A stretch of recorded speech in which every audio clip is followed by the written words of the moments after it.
Hi everybody, welcome to Stuart's Kitchen again. It's been a couple of years since my post-COVID tutorials. I've been asked to do a video again, so I thought, okay, what do I cook? So I decided to do a beef stew. So let's start. Ingredients, I'll have pot barley. Don't get the pearl because pearl has been washed and scrubbed and all that. Pot is most flavorful and of course the best nutrition in it. Some beef stock paste, I like the paste. A bit of soy sauce, optional, but it's a secret ingredient. Sambal oleg chili sauce, I really like this. And I have sage, dry sage, and 5 bay leaves.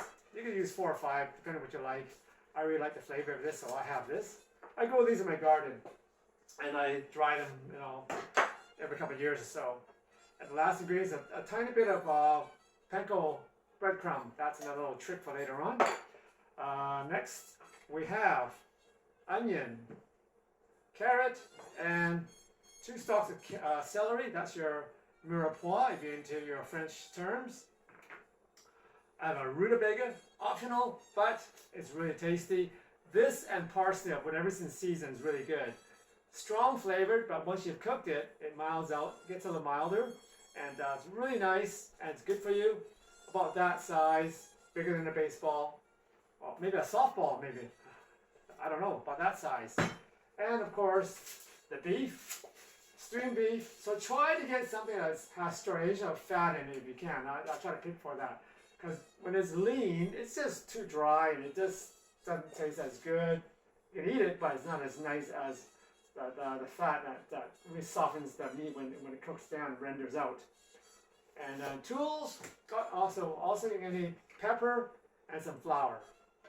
So that's all we need for that. I'm going to push this out of the way. So it's 1/3 cup of pot barley is what you're going to need. I'll keep it over here somewhere. And tool-wise, you're going to need a good cast iron pan if you can, or a heavy skillet, okay? I prefer cast iron, like I mentioned in most of my videos. I just like to repeat it because the temperature is really retained well and doesn't fluctuate when you add food to it or cold meat or whatever you do. It doesn't fluctuate. So this really retains the heat. I've got it set already at medium-high because I just want it hot and then it's just set to go. Next item you need, a good sharp knife. Sharp is best, don't get dull knives. You could straighten out a little, sharpen a little.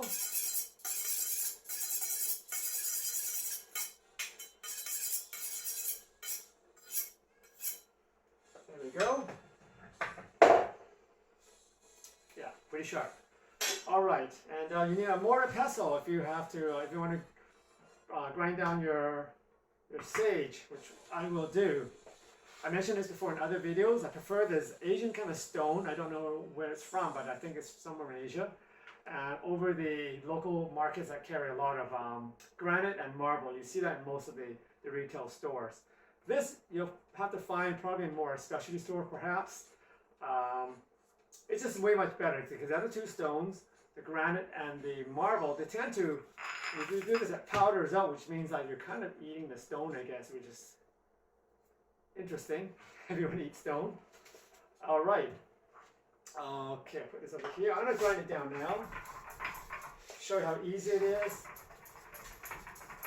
This is an herb, so it's easy to take down. I know. This is strong. Oh my gosh, this is so fresh. Dried as it is. Sage is actually very strong. I forgot how strong this can be. I do it on this instead of this table because this table moves. I prefer on a solid counter. So that's all it took, was that. Now the trick now is to add a bit of panko crumbs because the sage, when it grinds down, it just sticks to the sides, and that's what happens when you do things like that. Herbs. This, the breadcrumb, picks it up, Just go lightly. It'll just take it in. You shake it, you can tell it's off the sides now. Doesn't affect anything. It just helps to pick it up from the sides. It all gets cooked in the end. Look at that, perfect. So let that go. Ready to go. Hopefully I don't forget this. I'll put it here for now. Right. Let's get this going. Oh, I gotta peel this. Have one of this kind of peeler. You have the other kind that just does that, like a knife thing, but I like this kind the best. This is a Swiss one. By far the best than all the other fancy peelers that I've ever used. So some people don't know how to use this. It's quite interesting. You put your thumb against your vegetable and you draw with the shape of your vegetable. Just follow the line. It is that easy. I don't know why people struggle, but they do. That's all it is. Easy as pie. All right. Give it a quick swish.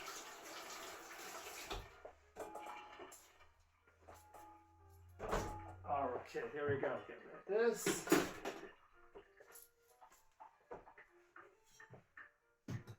Take the bottom off. It's flat, doesn't roll away on you. Anyways, I like to do the onion first. Oh.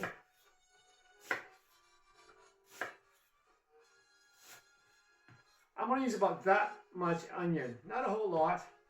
Again, there's the grain of the onion, so cut across it.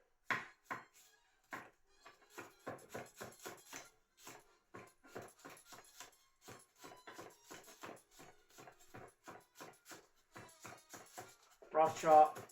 Maybe it's fairly small. Because I want all this to cook down. That's all it's going to do. Okay, that's probably half a cup. Don't slam your knife on the edge. Do the other side, okay? It looks kind of cool, but remember, when they're doing this, they're not slamming that. They'll wreck your knife. This is a Japanese knife. This is one of those expensive, probably $200 or so, whatever this knife is. So carrot, once there, cut it in half. A quarter of that so it doesn't roll. And just dice it up. That easy. I've shown this before in other videos. Hold the knife like this.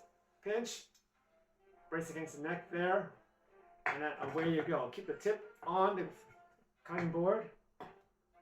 Hold there, drop it down. Drop it down. Watch your knuckles there. And pivot with the knife there. That's all it takes. I'm always using all of it.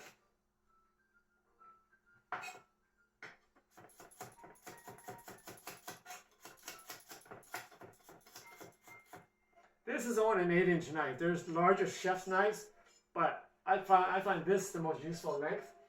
I don't overspend because I've only got so much money, and I figured this is the most useful. Okay. Celery, I'm going to draw. So the 3 pieces there. Dice it up. Kind of fine. As you go, you just go back with your fingers like this, all the way back. As you go at your thumb pushing away there. Up to where your last cut is.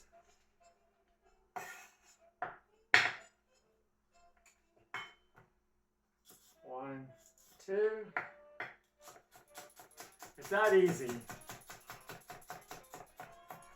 Celery cooked down really nice. This other piece, I like to have celery in my stew, so I'm just going to cut it in half only.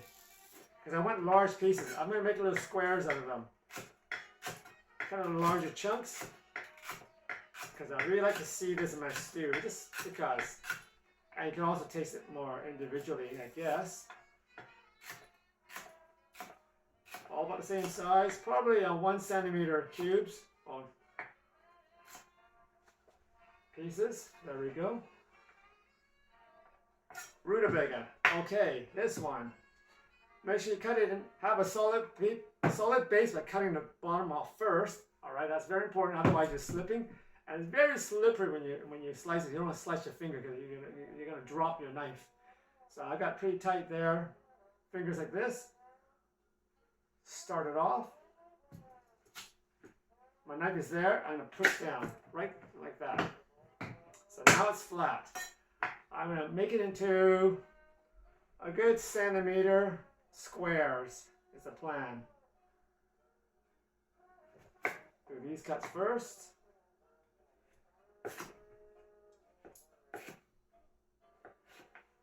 End piece is gone. Again, there it is, that size. I'm going to cut these in half. Brace there and drop it down. And now you can cube it.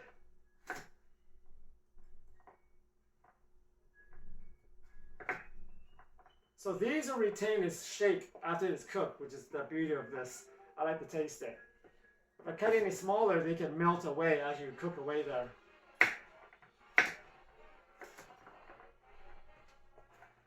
So I started the rice cooker already for 5 hours on the slow cook setting. So the story behind my rice cooker is that everybody I know seems to have a rice cooker. I'm traditional Chinese with cooking my rice over the pot and flame. So I said, okay, I've been avoiding this rice cooker forever. I just don't want it. I've been cooking about 30 years, and I just don't think I ever need one. But I was going through Costco every week, and I see this thing on sale. I guess I'll buy one just because it's on sale and see what it's all about. And if I don't like it, I can always return it. So I bought it, and since then I've already made steel cut oats. I made stew. I've cooked chicken and fish in there at the cooking setting, and also brown rice, of course. No white rice. I prefer brown rice because white rice has less nutritional value, and it's just because brown rice is better for you in the long run.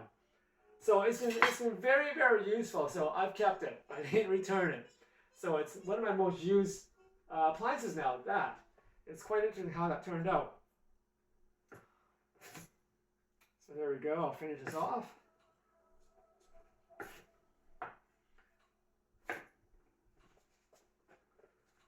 Do this.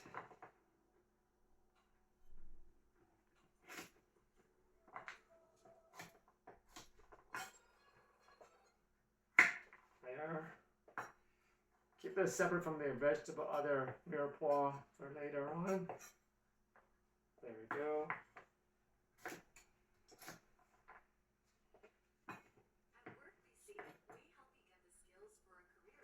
As I said, not everybody likes the rutabaga at the beginning, but it really adds flavor to your pot. And of course, I do it because it's also nutritional value. I always have good food value for what I eat. And this is one way of getting your root vegetables into you. So there we go. That's that. Next step, the beef. Move it around. Oh, of course, make sure to remove the plastic. Because you don't want to cook the plastic. Don't forget that. So I'll get rid of that.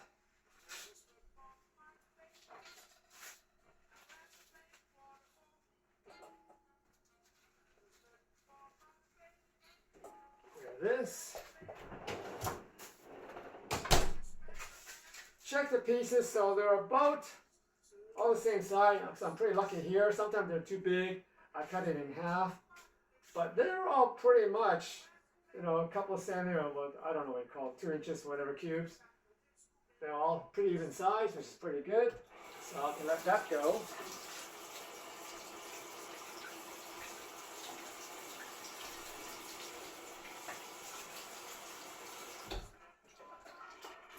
Now, next step. This is pretty basic. Everything is very, very basic. The beef, I've got pepper grinder.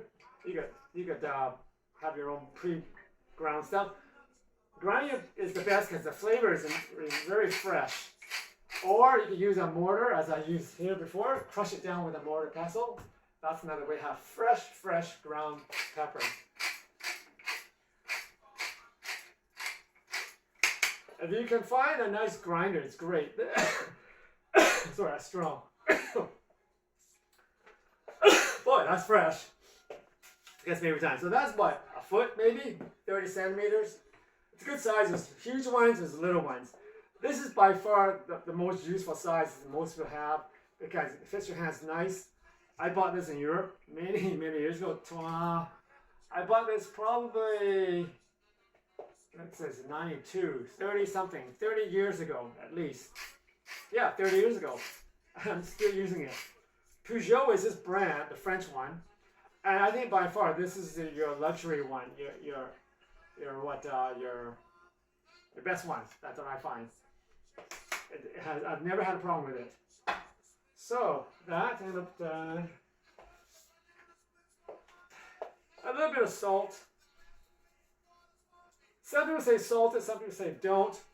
I don't know what's the best preference, but I salt it. Okay, and then got the flour here. I have a little measuring teaspoon there, ready to go. So mix this around a little bit.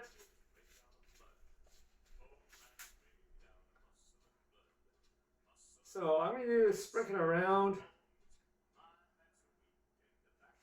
coat it.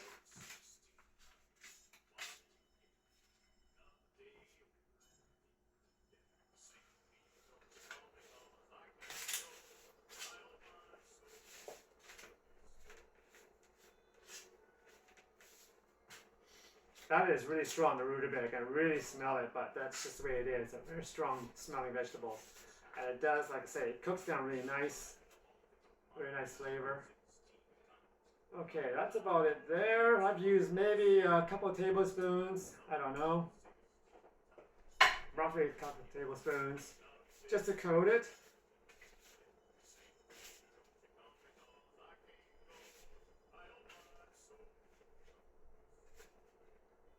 So I'm going to shut the video down and I'm going to move it over there.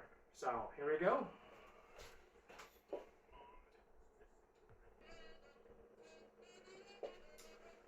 All right, so I've cleaned up a little bit. Now I'm going to, like I said, this is really hot. Get some oil in there.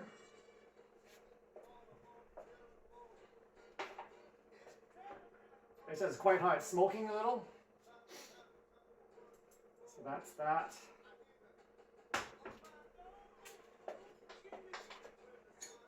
Smoking quite a bit. I'll move it over here for a bit, just because. I'm going to do half at a time because you don't want to overcrowd the saucepan.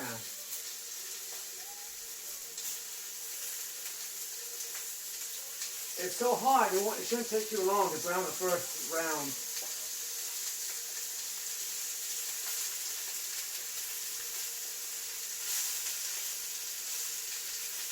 There, that's about halfway there, I'd say.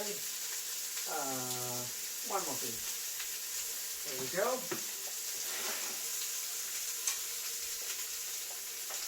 And because I'm using a cast iron pan, it hasn't really lost much heat when I put the meat in. It just stays hot. And this will take 30 seconds or so to brown. Look at that, it's already brown. This adds flavor when you do this. It's quite important. I think it is anyways. Is that fast? Good.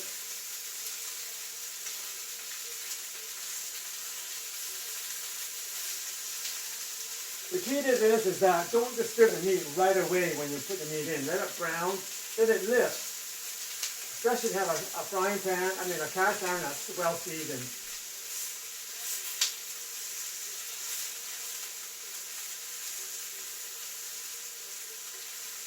This cast iron pan is virtually non-stick. It's quite amazing. Once you get used to using one, it's for this purpose is very, very good.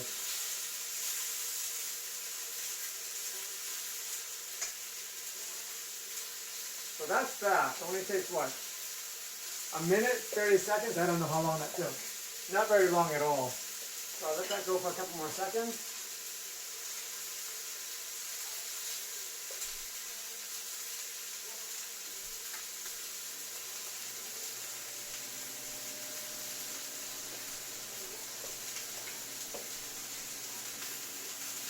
Yeah, pretty fast. Look at that. All right, there's that. Ready to go.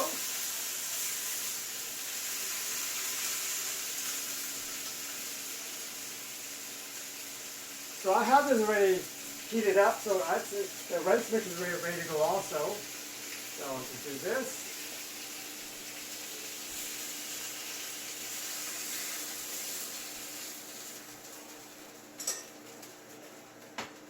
So that was round one. It's that easy with a cast iron frying pan. I'll put a little bit of oil in, not too much because it's pretty well seasoned.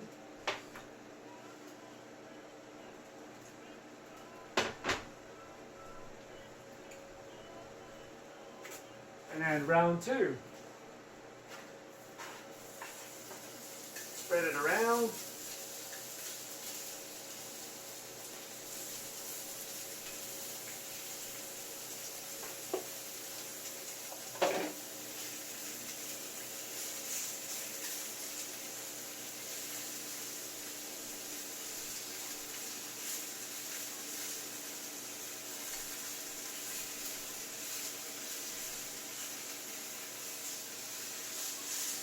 There we go. I might use a bit more oil just because.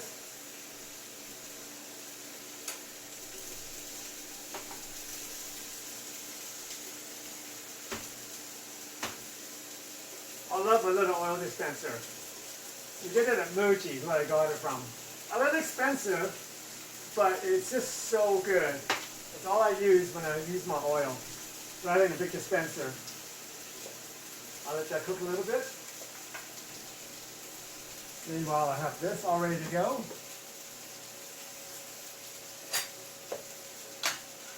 I still need some flour for later.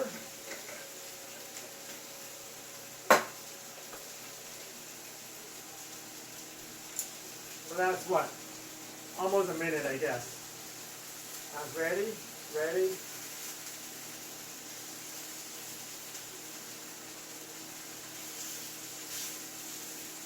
If you're not using chopsticks, use a spoon and something else. Turn it over. Me, chopstick is by far the handiest tool ever.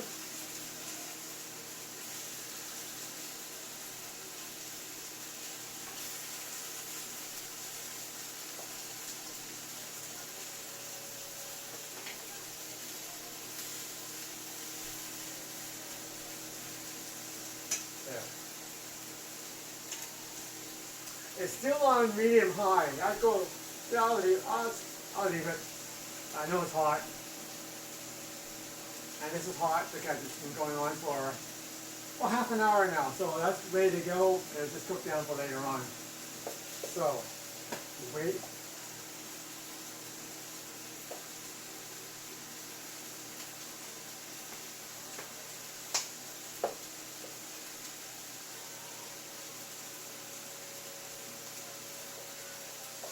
Let's check this out.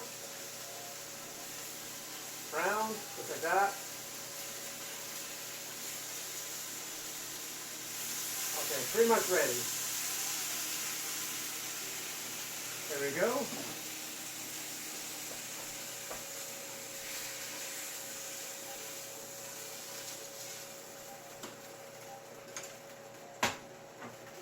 I'm stripping.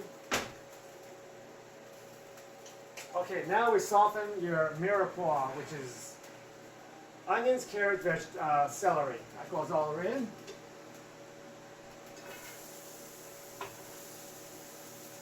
This, I'll increase the temperature because I want it really, really hot.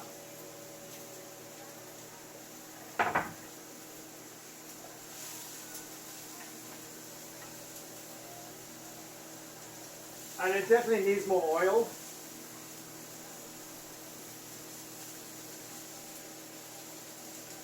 Pretty good.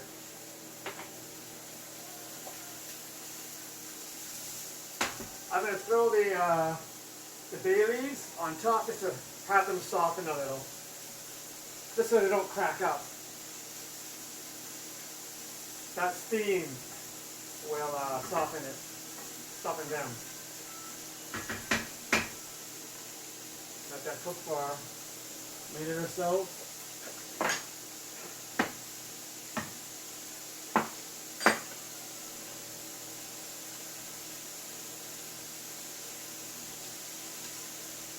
You can hear it heating up more, which is nice.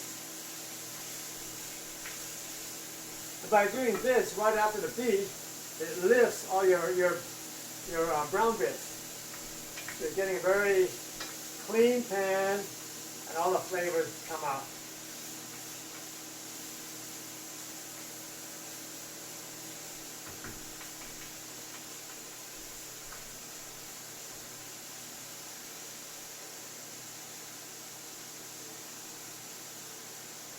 There we go.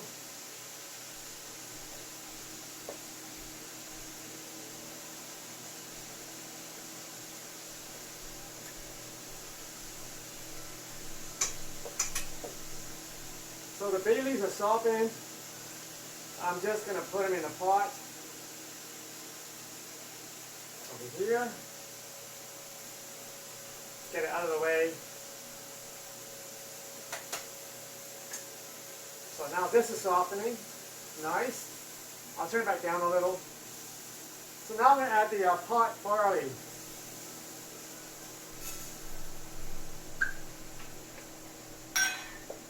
What this does, you can toast the barley a little bit.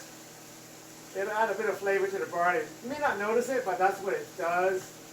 You could add it direct into the pot, I guess, but I've done this because I've always done this. Another trick into adding more flavor. So I'm going to let that sit for a little bit. It might brown a little, it just cooks a little, gets it heated up. That way everything's hot when it goes into the pot. That way you don't have to regenerate heat there. So everything's one temperature as you cook.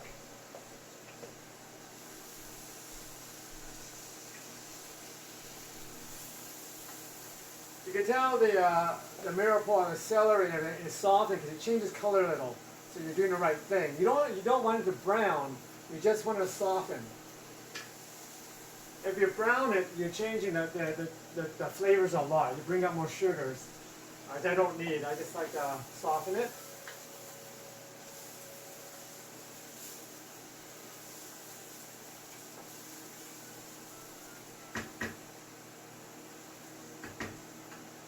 There's that. So now I'm going to add my what do you call the beef base. I use about probably a teaspoon, not too much. It doesn't need too much. It's got so much flavor already.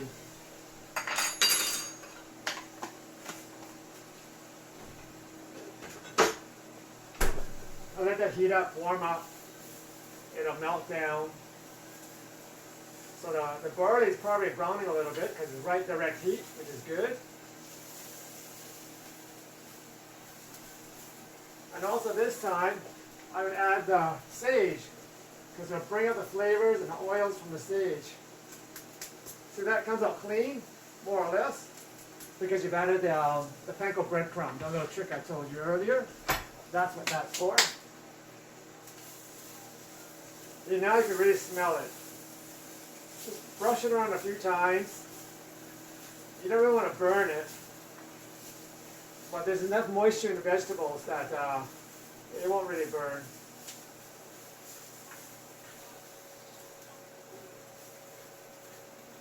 I may add more oil just because it needs some more fat.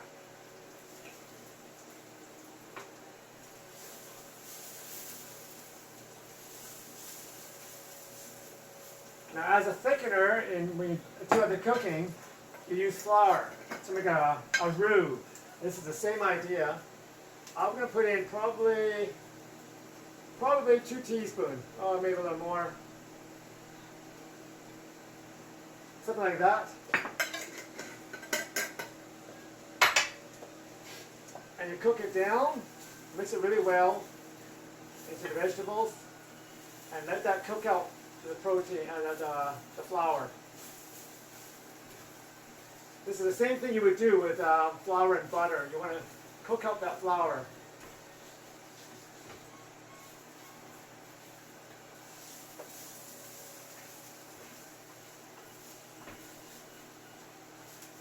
For some reason, I think I might need a little more. Just because, I don't know why. My experience tells me, maybe I'd like some more. So maybe max, 20, tablespoon max, I'd say, really. This is going to thicken the stew later on as it cooks in 5 hours or 4 hours.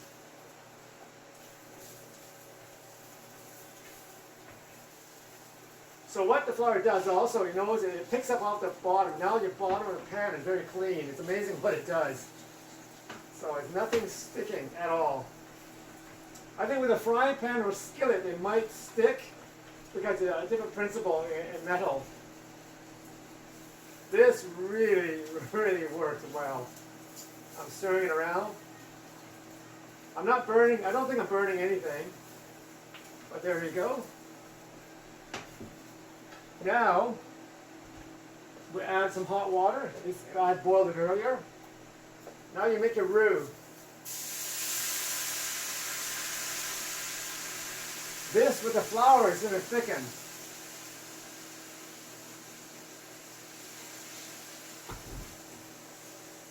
You will see it like magic. It'll get nice and thick as that flour cooks out. There we go.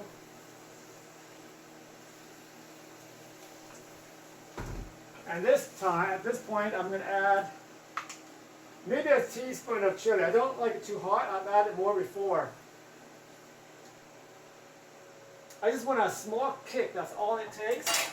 I don't like overpowering my stew with hot chili. And the secret ingredient is the soy sauce. It just adds some, as they call it, umami. So I'm just going to add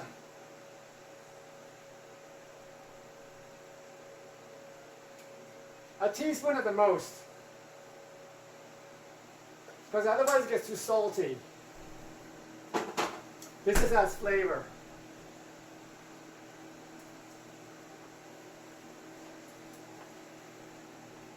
This is coming up from the bottom now, which is really nice. Oh, so good. Really nice. You can taste the saltiness just because of all that stuff we put in, the soup base and all. So now this is ready to transfer over.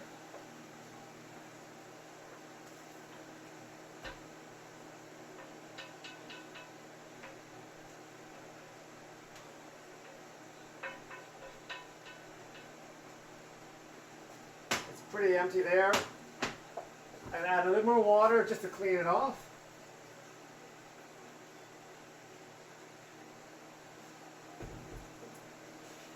We don't need to heat anymore. This is just to have a clean pan.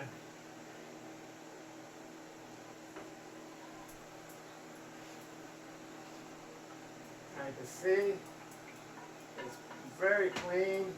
Nothing stuck at all. It's just because the principle of this cast iron works really, really well. There it is.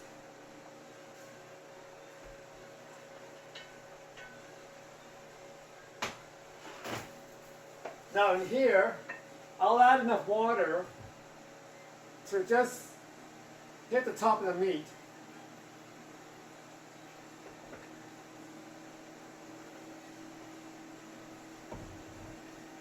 And of course, we still have the rutabaga I'll add now. It does cook down, but I like these chunks. With this slow cooker, it's not so hot that it breaks down the rutabaga completely. I thought it might the first time, but it didn't, which is really nice because I don't want to mush out the rutabaga. And that's texture and flavor. So there we are. Mix it really well. Sink in all your herbs, your bay leaves. Make sure they go down to the inside somewhere. There's just enough water to cover, but don't overdo it because the rutabaga and other vegetables adds liquid too. You can always add some water later on, because remember, the pot barley absorbs because it expands, but you've got the rutabaga and the vegetables add liquid and the meat, so the combination of it all gives a nice rich stew later on. So that's that.